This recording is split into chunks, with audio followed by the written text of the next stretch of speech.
மாண்பு அம்மா இருக்கின்ற பொழுது வேளாண்மை கல்லூரி கொடுத்தாங்க, அதோட ஐடி கல்லூரி கொடுத்தாங்க, கலை மற்றும் அறிவியல் கல்லூரி கொடுத்தாங்க.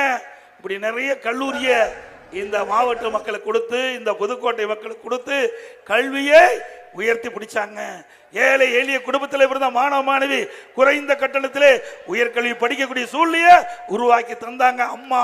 அம்மா வழியில வந்த அம்மாவுடைய அரசு புதுக்கோட்டையில் இருக்கிற மாவட்டத்தில் இருக்கிற அனைத்து மக்களுக்கும் நல்ல மருத்துவ சிகிச்சை கிடைக்க விதமாக மருத்துவக் கல்லூரி மருத்துவமனையை கொண்டு வந்து திறந்தோம்.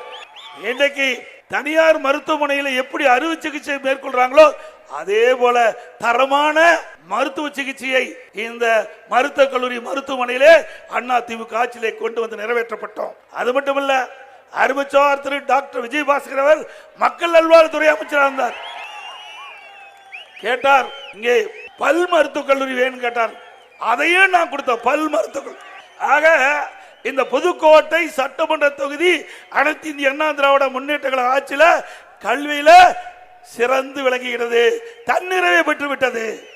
இன்றைக்கு மருத்துவக் கல்லூரி மருத்துவமனை, பல் மருத்துவக் கல்லூரி மருத்துவமனை, கலை மற்றும் அறிவியல் கல்லூரி மருத்துவமனை, வேளாண்மை கல்லூரி, ஐடி கல்லூரி, இப்படி அதிகமான கல்லூரியை திறந்த அரசாங்கம் அண்ணா திமுக அரசாங்கம்.